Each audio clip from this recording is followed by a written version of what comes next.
Hey guys, in today's lecture we are gonna talk about vitamin D, one of the fat-soluble vitamins. Now, a lot of students have struggled to memorize it in the most efficient way, but the content seemed to be just so vast and complex that it just makes your head spin. I know it did mine. So here I have made it easy to memorize it, get a grasp of it, and hopefully it will be a lot helpful for you than to just randomly cramming the whole book. Now, vitamin D is also known as anti-rickets factor because it helps in preventing rickets in children and adults. It resembles steroids in structure and function like a hormone. Now, it is regarded as a sunshine vitamin because it's mostly produced from the sunlight, and the provitamins or the inactive forms of vitamins are two, that is ergocalciferol and cholecalciferol. Ergocalciferol is also known as vitamin D2, while cholecalciferol is known as vitamin D3. Ergo is present in plants, while cholecalciferol is present in animals. Ergocalciferol has an additional methyl or CH3 group and a double bond, while no such thing exists in cholecalciferol. Now, how is cholecalciferol produced in our body, or how it is synthesized in our body? It is actually produced when during cholesterol synthesis, a byproduct is formed known as 7-dehydrocholesterol. Upon reacting of sunlight on it in the skin, it produces cholecalciferol. Now, therefore, synthesis of D3 or cholecalciferol is directly proportional to sunlight exposure. The more we are exposed to sunlight, the more vitamin D is produced in our body. And sunlight exposure is inversely proportional to melanin. Therefore, dark skinned people have little sunlight exposure, and therefore the vitamin D is produced less in them, which can lead to rickets in their generation or the people. They are more prone to it. Coming to its absorption, storage, and transport, well, in small intestine, it first attaches to bile since it's a fat-soluble vitamin. Then it goes into the lymph vessels, and from lymph it goes into circulation where it binds to alpha-2 globulin. From there, it's distributed to the body tissues and mostly to the livers and other tissues where it's stored in a little amount.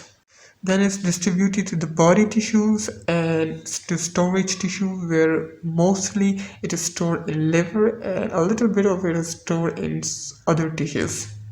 Active form of vitamin D is calcitriol, or we can say as 1,25-DHCC cholecalciferol. It is active form of vitamin D. It is synthesized in kidneys and it is calcitropic hormone. Now, how it is metabolized and how it is produced is as follows. Now, we know that when 7-dehydroxycholesterol reacts with UV light, cholecalciferol is produced in the skin. Now, the cholecalciferol will go into the liver where it will be acted upon 25-hydroxylase, forming 25-hydroxycholecalciferol, or we can say call it as calcidiol. Now the calcidiol will move into the kidneys where it will be reacted upon 1-hydroxylase, which will produce 1,25-dihydrocholecalciferol, also known as calcitriol. Now once the calcitriol is produced, it has a variety of function. For example, it goes into the intestines where it acts on a receptor known as calcitriol receptor complex, forming calcium binding protein, or we can call it calbindin, which helps in the calcium absorption from the intestine into the plasma, which will in turn increase the calcium ions concentration in the plasma. The other function of calcitriol is in the bones, where it involves in bone formation and turnover. Now, it helps in bone formation by calcium uptake only when the calcium and phosphate plasma levels are normal. meaning if the calcium and the phosphate levels are normal, it will cause calcium uptake into the bones and will increase the bone formation. But if these calcium and phosphate levels are low, it will in turn cause calcium resorption from the bone and will lead to plasma increase of calcium ions. Now the calcitriol is regulated directly and indirectly. It is regulated by plasma levels of calcium and phosphate. They control hydroxylation at position 1, mean that they control the 1-hydroxylase in the kidneys. Now, through the direct mechanism, if the phosphate decreases, it will cause an increase in 1-hydroxylase activities in the kidney, which will in turn lead to more production of the calcitriol. In the indirect way, if the calcium decreases, the parathyroid hormone will increase, which will cause an increase of 1-hydroxylase activity and in turn will also lead to calcitriol synthesis. There's another metabolite of vitamin D which is known by the name of 24,25 dihydrocholecalciferol. It is a metabolite of vitamin D. It is synthesized in kidney and it also maintains calcium homeostasis like 1,25 dihydrocholecalciferol or calcitriol. Calcitriol is inhibited by actinomycin D and it is regulated by a feedback mechanism, that is, when the calcitriol increases, the increased calcitriol will cause the decrease in its own synthesis. The RDA or the recommended dietary allowance is 400 international units, which is 10 mg of cholecalciferol. In countries with sunlight, that is good sunlight, the recommended RDA is 200 international unit, which is 5 microgram of cholecalciferol. Dietary sources are fatty fish and fish liver oil. Milk is not a good source.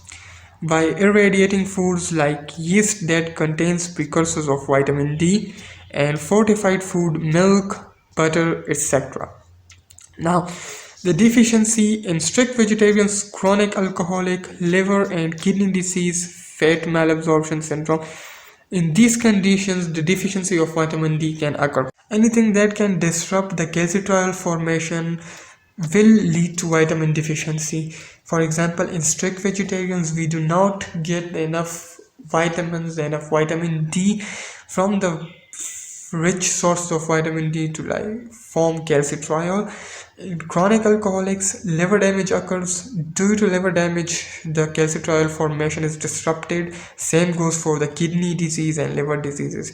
Fat malabsorption syndrome can also cause a vitamin deficiency by disrupting the absorption of vitamin D, since it's a fat-soluble vitamin and it can only be absorbed through fats, which requires bile. Now, due to its deficiency, there will occur a variety of diseases, but the most prominent of vitamin D deficiency is rickets. Now, in children, it is rickets, while in adult, it's osteomalacia, or as we like to call it, adult rickets. Now, in children, the symptoms are incomplete mineralization of the bone. The weight-bearing bones have a bowed leg shape like this. They will have bone shape like this of the femur and the tibia, and the calcitriol will decrease and alkaline phosphatase will increase.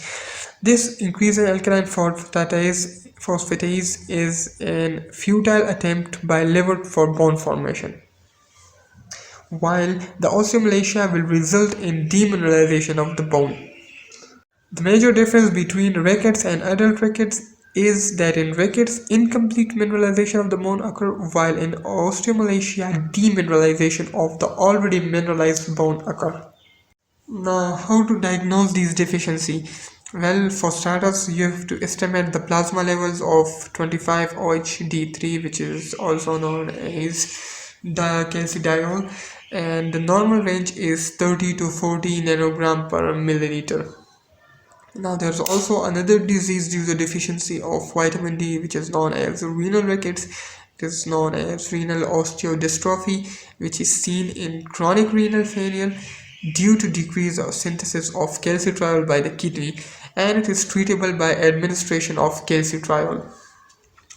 If in case there is no vitamin deficiency and there's an increase of vitamin D intake or vitamin D synthesis, which it can lead to hypervitaminosis D, which is the most toxic in overdoses of all the fat soluble vitamins.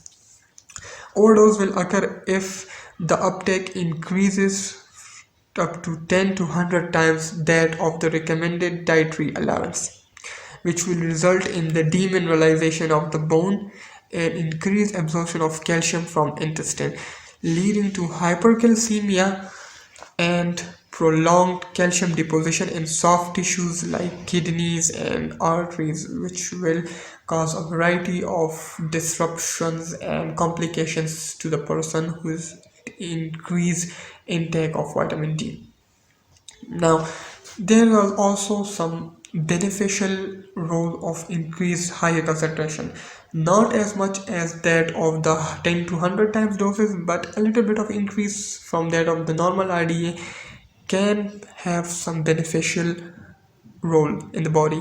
For example, a bit increased concentration is protective against pre-diabetics, metabolic syndrome, and various type of cancers, etc. That's all for vitamin D, guys. If you found it helpful, make sure to like, subscribe, hit the bell icon. Whatever you do, just show some love.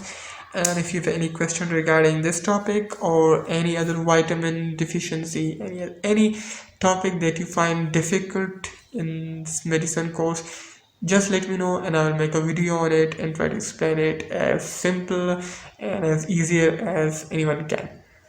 Thank you. See you later.